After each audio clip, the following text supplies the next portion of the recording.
medal from ASQ in 2004, which is one of the most prestigious awards. So Forrest started his company, Smarter Solutions, in 1992. So, gosh, he's got 2 decades of experience he's going to be sharing with us. And he's got a bachelor's degree in mechanical engineering and a master's degree in mechanical engineering. And he's taught numerous sessions for master black belts, green belts, and co-authored 13 books and 150 articles. So really an amazing wealth of information. So let's welcome Forrest. Thank you.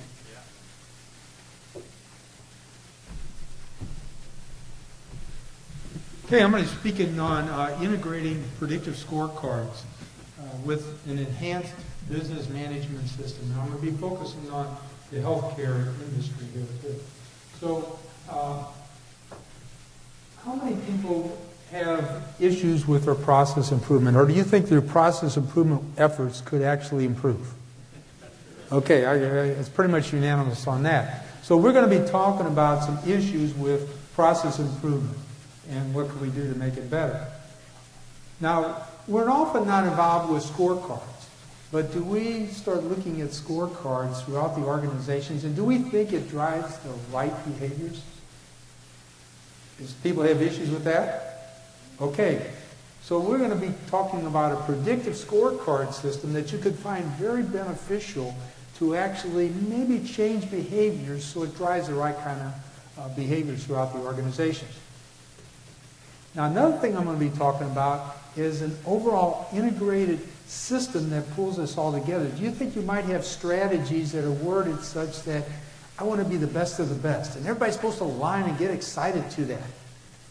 But how do you get your arms around it? Anybody have issues with that? Okay, so I see issues with that too. So we're going to be covering a lot of information here, and I know this is the last session, but I'm going to be asking you some gray matter between your ears. So this is not your typical end of the session. We're going to be really covering information real quickly. And I want to emphasize, if you really get confused on a point, don't hesitate to stop me, because I'm going to be challenging some paradigms on how you look at data, how you look at measurements. So now, if we look at Lean Six Sigma, often where we look at projects, where do they come from? Well, we might have a list, a long list, and then we select from those, or it comes down from above somewhere, and this is what we're supposed to be working on. Is that how you can relate to it? Okay. Now, we get started in this, and it sounds like a good project, but then what happens? It often takes really long, or the process owner is not excited about it, and they're not asking for it. Can you relate to that? Okay. So I'm suggesting there's some issues with typical process improvement efforts, and a lot of times we're dealing with sub-optimizations, and we don't look at the big picture when we make the selection. At least we're not blending analytics with it. A lot of times they're just based on the gut. This is what I think we need. It's not saying it's wrong, but is that where we ought to be focusing our efforts first? So organizations, in my mind, need to be blending analytics with predictive scorecards and get analytic determined strategies so that the big picture benefits. And we want to move towards what I call the 3 R's of business. Is that everybody doing the right things, doing them right at the right time? And we want to have an orchestrated system. Now, if you take the whole enchilada, what I'm talking about is we're going to have executives actually change how they look at data. Now, with our current Lean Six Sigma methodologies, do the executives really have to change their behaviors? Not really. Joe or Mary, go off and save me $100 million. Okay? And you come back and report and you do the best job you can. But often what happens is somebody reported they saved $100 million, but nobody can find the money. So I'm going to be suggesting that we really need to revisit our whole business system. And that's what I'm calling integrated enterprise excellence. Now, if we go in and look at how scorecards are traditionally presented, we might have a table of numbers. So if you look in the upper left-hand corner, that's a real scorecard or that I pulled off the internet. and it's dealing with a utility company.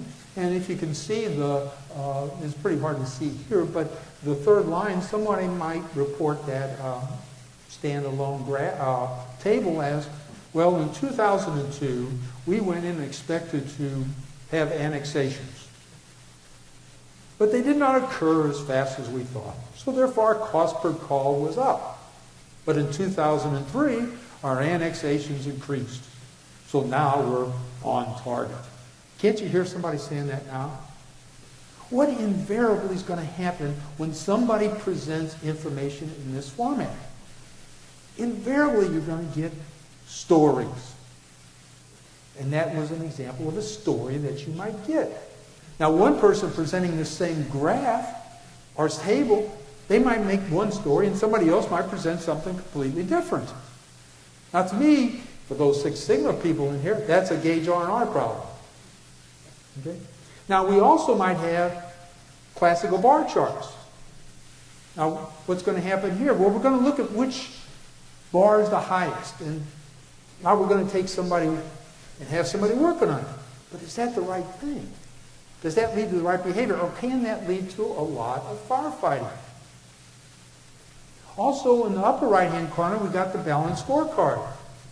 It's lined from strategies. Now we have this balance, but is that driving the right kind of behaviors also? Because often what happens is the way we got strategies worded is that I want to be the best of the best. And we're going to cascade that